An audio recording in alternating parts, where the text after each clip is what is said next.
በዛሬው ቪዲዮ ጉድ የሚያስብለውን የራቁት አምልኮ የሚደረግበትን የፍቅር አማልክት የትውልድ ቦታ ነው ተብሎ የሚታሰበውን አፍሮዳይት ሮክን እንዲሁም በተቃራኒው ደግሞ በክርስትና እምነት ተከታዮች ዘንድ እውነተኛ ፍቅርን የሰበከው ሐዋርያው ጳውሎስ ክርስትናን በመስበኩ ታስሮ የተገረፈበትን ቦታ አብረን እናያለን። አብራችሁኝ ሆኖ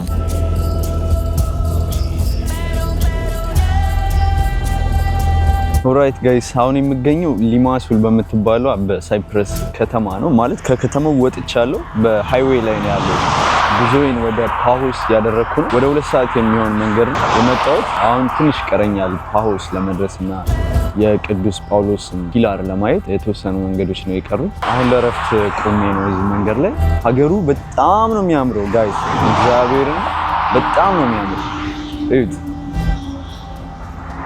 በጣም አሁን የቅዱስ ጳውሎስ ፒላር የሚገኘው ፓሆስ በምትባለው ከተማ ነው እንደነገርኳችሁ። እዛ ለመድረስ አንድ 40 ደቂቃ ይቀረኛል አሁን። ስለዚህ ጉዟችንን ወደዛ እናደርጋለን። አብራችሁኝ ሁኑ። ላይክ፣ ሼር እንዲሁም ሰብስክራይብ ማድረጋችሁን አትርሱ። ሰብስክራይብ እያደረጋችሁ ፋሚሊ በቅርቡ 1000 ፎሎወር እንግባ። 1000 ፎሎወር ስንገባ እንደነገርኳችሁ ጊቫዌይ ይኖረናል። ራንደምሊ ፒክ አድርጌ ከሰብስክራይበሮቼ ጊፍት ይኖራል ማለት ነው። ስለዚህ ሰብስክራይብ ያደረጋችሁ እንደነገርኳችሁ ብዙ ያልታዩ ያልተነገሩ ቦታዎችን አብረን እንሄዳለን፣ አብረን እናያለን። ሶ ጋይስ የዚህ ቻናል ቤተሰብ ሁኑ፣ ሰብስክራይብ። ኦራይት ጋይስ አሁን ደርሰናል። የቅዱስ ጳውሎስ ፒላር ጋር እየገባን ነው። ትኬት ምናምን ያስፈልገው አላውቅም፣ ግን እስኪ እንጠይቃለን።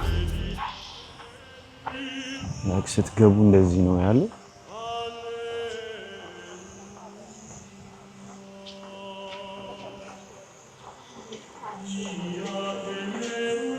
አይ ቲንክ 1 ሰዓት ላይ ነው። ያ ጋይስ እንደምታዩት ሰዎች ምናምን አሉ፣ ቱሪስቶች ምናምን አሉ። እየታደሰ ነው አጋጣሚ ሆኖ ማለት ነው። እንደዚህ ግን ከርቀት ይታየናል። ቀርብም መንካት አንችልም፣ ግን ይታየናል። እዛ ጋር ትታያችኋለች የሆነች ነጭ ዙም ላድርጋትና ነጭ የሆነች ሐውልት ነገር እሷ ነች አሁን ቅዱስ ጳውሎስ የተገረፈባት ማለት ነው። እሷ ሐውልት ጠጋ ብለን እናያታለን።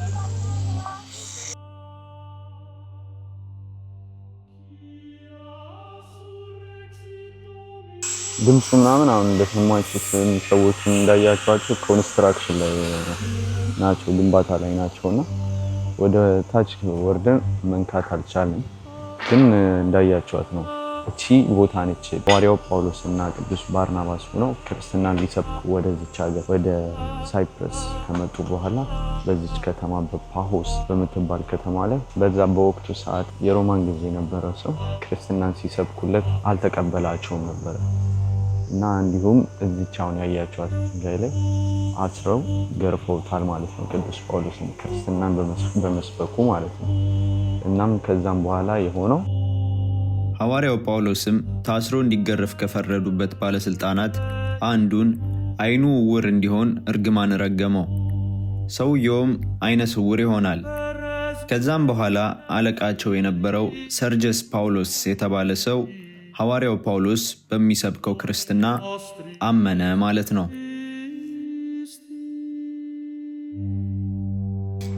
እና ጋይስ የቅዱስ ጳውሎስ ታሪክና የሳይፕረስ ታሪክ እንዲሁም የፓሆስ ከተማ ታሪክ ይህን ይመስላል ማለት ነው። በእውነት እዚህ ቦታ ላይ ተገኝቼ ይህን በማየቴ በጣም ደስ ብሎኛል። እናንተም ደስ ብሏችኋል ብዬ አስባለሁ። ስፔሻሊ የክርስትና እምነት ተከታዮች ይሄ ታሪክ ማለት ለክርስትና ሃይማኖት መስፋፋት፣ ለኦርቶዶክስ ሃይማኖት መስፋፋት በጣም ትልቅ ከሚባሉ ጅማሮች አንዱ ነው። እንቅስቃሴው የተጀመረው ከዚህ ነው ማለት ነው፣ የሐዋርያው ጳውሎስ። ሶ ጋይስ እንግዲህ ከቅዱስ ጳውሎስ ፒላር የነበረን ጉብኝት ጨርሰናል። አሁን ደግሞ ወደ ፍቅር አማልክቷ ወደምትባለው እና እንዲሁም የእሷን ድንጋይ 3 ጊዜ በዋና ከዞራችሁት የዘላለም ፍቅር ወይንም የዘላለም ውበት ታገኛላችሁ ወደሚባልበት ቦታ እንሂድና ያለው ነገር ደግሞ አብረን እናያለን። ጋይስ አሁን እየደረስን ነው ወደ አፍሮዳይት ድንጋይ ወይም አፍሮዳይት ሮክ ተብሎ ወደሚታወቀው። ግን ከመድረሳችን በፊት መንገድ ላይ አቆምኩና በጣም የሚያምር ቪው ላሳያችሁ። በጣም የሚያምር ቪው ላሳያችሁ። በኢየሱስ ክርስቶስ ዋው! በፈጣሪ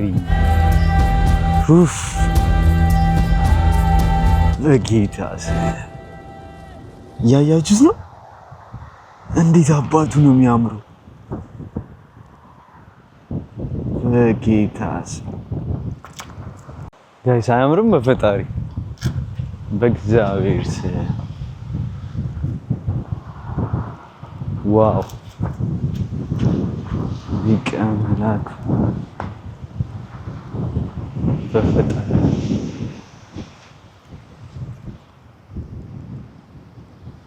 እዚህ ጋር የሆነ ነገር አለ። የምን እንደሆነ አላውቅም።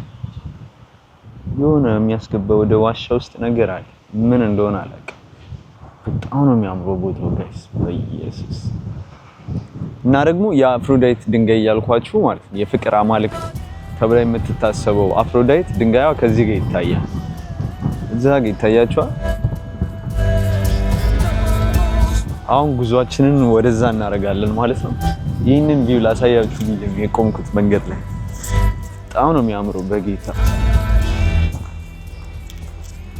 እውነት ለመናገር ሳይፕረስ በመልክዓ ምድሯ በጣም ነው የምታምረው። በጣም አሁን እየወረድኩ ነው። ከመውረዴ በፊት ግን እዚህ የሆነ ሱቅ ነገር አይቻለሁ። የሆነ ነገር ልግዛ፣ የሚጠጣ ነገር።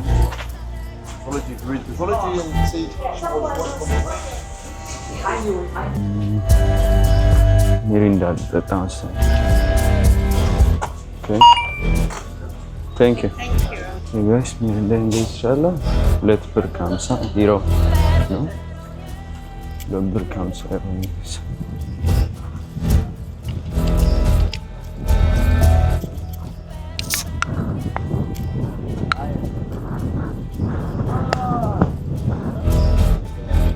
ዋው! ንፋሱ እንዴት ነው ደስ የሚለው። ቀስቀስ ያለ ነው በጣም። እንዴት ነው ከዛ ሰው የሚወረደው?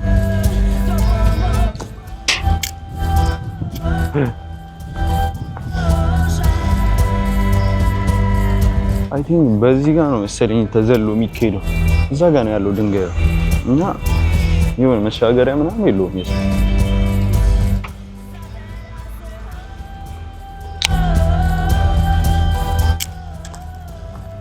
ዝም ብዬ በዚህ ጋር ልዝለል መሰለኝ።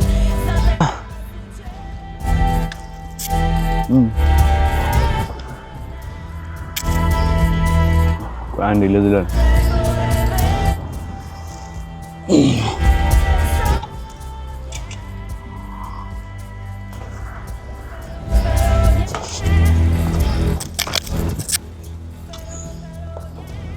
ዘልዬው ገባሁ እና እንዴት መግቢያ ምናምን መኖር ነበረብኝ። ሶ ጋይስ ደርሰናል። የፍቅር አማልክት አፍሮዳይት በጣዖት በምናምን የሚያመልኩ ሰዎች የፍቅር አማልክት፣ የቁንጅና አማልክት ብለው የሚያምኑባት በጥንት ጊዜ በግሪክ ጊዜ ምናምን የነበረ ነው። አፍሮዳይት የነ ዚዩስ ምናምን እንደዚህ አማልክቶች አሉ አይደል? የነሱ ምናምን ነውና እዚህ ቦታ ላይ ነው የተወለደችው ብሎ ያስባል። ይኸውላችሁ ፍቅረኛሞች ምናምን በቃ እዚህ ጋር ይመጣሉ እና የሆነ ይሄንን ድንጋይ ፊት ለፊት የምታዩትን ድንጋይ ትልቁ ድንጋይ ማለት ነው። ይሄ የእሷ የትውልድ ቦታ ነው ተብሎ የሚታመነው እና ይህንን ቦታ 3 ጊዜ በዋና እየዞረ የዘላለም ፍቅሩን ያገኛል ወይንም ደግሞ ዘላለም ቆንጆ ይሆናል ብለው ነው የሚያምኑት ማለት ነው። እና እስኪ እንዙረው።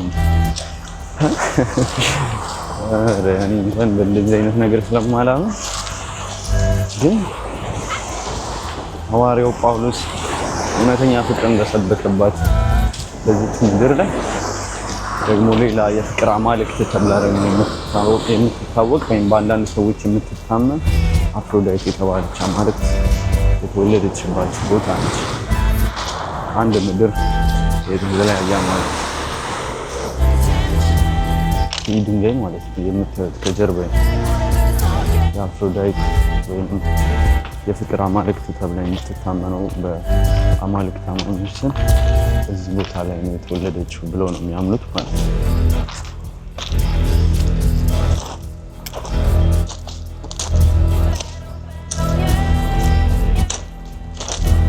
ይህንን ቦታ 3 ጊዜ የዞረ የዘላለም ፍቅሩን ወይንም ደግሞ የዘላለም ውበትን ያገኛል ብለው ነው የሚያምኑት ማለት ነው። እና አንዳንድ ሰዎችን እያዩዋቸው ነበረ። በዚህ በኩል አድርገው በውሃው በኩል አድርገው ለመዞር እየሞከሩ ነበር እና በጣም ነው የሚገርመው። እቺ ፓሆስ ወይንም ሳይፕረስ እንደዚህ አይነት ሁለት የተለያዩ አንድ በክርስትና እውነተኛ ፍቅርን የሰበከች ናት። እንዲሁም ደግሞ በአማልክት ወይም በጣዖት አማኞች ዘንድ ደግሞ እንደዚህ አይነት እሳቤ ያላቸው ሰዎች የፍቅር አማልክት ብለው የሚያስቧት የተወለደችባት ቦታ ነች ማለት ነው። ጋይስ ሁሉም ማለት ይቻላል ጥንድ ናቸው እንዳለ እኔ ብቻ ያሉት ማለት ይቻላል። እግዚአብሔር አሁን የሚገርም እና ይህ ምንድነው የሚያሳየው? በቃ ስቲል እስካሁንም በእንደዚህ አይነት ነገር የሚያምኑ ሰዎች አሉ። ወይንም ከልባቸው ባያምኑም ጀስት ሊሆን ይችላል የሚል እሳቤ አላቸው ማለት ነው። እንደምታዩቸው ከጀርባ ያሉት ሰዎች ጥንድ ናቸው እንዳሉ ትልቆችም አሉ ትንሾችም አሉ። በጣም ይገርም። አክቹሊ አንድ ከተማ ላይ ወይም አንድ ሀገር ላይ ሁለት የተለያዩ ነገሮችን የያዘች ከተማ በመሆኑ በጣም አስገራሚ ከተማ ነች። የመጀመሪያው ቅዱስ ጳውሎስ ፍቅርን የሰበከባት እውነተኛ ፍቅርን ያስተማረባት እንዲሁም የተገረፈባት ከተማ ደግሞ እንደዚህ በአማልክት አማኞች ዘንድ ደግሞ የትውልድ ቦታ ተደርጋ ትታመናለች። እንደምታዩትም ብዙ ሰዎች ጥንድ ሆነው ይመጣሉ ከፍቅረኛዎቻቸው ጋር ፍቅራቸው እንዲባረክላቸው ሊሆን ይችላል፣ ወይም እንደሚባለው ዘላለም እንዲቆይላቸው ሊሆን ይችላል። ምን ይሄ ብቻ! ድንገት ከፊት ለፊቴ የማየውን ማመን አቃተኝ።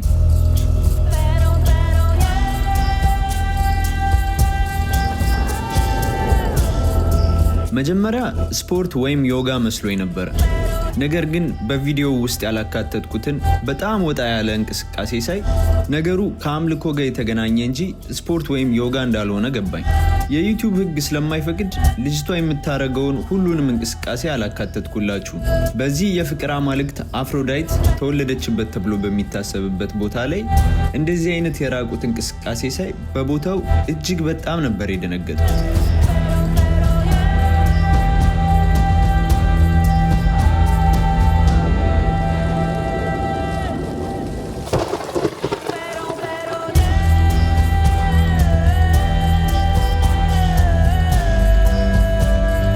አጃይብ ነው። እቺ ዓለም ያልያዘችው የለም። ጋይስ የዛሬ ቪዲዮአችን ይህን ይመስል ነበረ። በአንድ ምድር ላይ ሁለት የተለያየ እምነት፣ ሁለት የተለያየ አማልክት፣ ሁለት የተለያየ ፍቅር አየን። በጣም የሚያስገርም ቦታ ነው። ከዚህም በኋላ ብዙ ያልተነገሩ ያልታዩ ቦታዎች ላይ እንሄዳለን። ብዙ ታሪኮችን፣ ብዙ አስገራሚ ነገሮችን አብረን እናያለን። ሰብስክራይብ ማድረጋችሁ እንዳትረሱ ጋይሶች። ላይክ፣ ሼር፣ ኮሜንት። እንዲስተካከል የምትፈልጉት ነገር ካለ ደግሞ በኮሜንት አሳውቁን። ቴንክ ዩ። ይመቻችሁ። እና ደግሞ ጋይስ ቅድም ለካ በዛ በኩል ዘልያ አልተሻገርኩም። በዚህ ጋር መግቢያ ነገር ነበረው እኔ አላወኩም። ይኸውላችሁ እንደዚህ አቋርጣችሁ ነበር የምትመጡት ማለት ነው። አይ ደግሞ አላወኩም።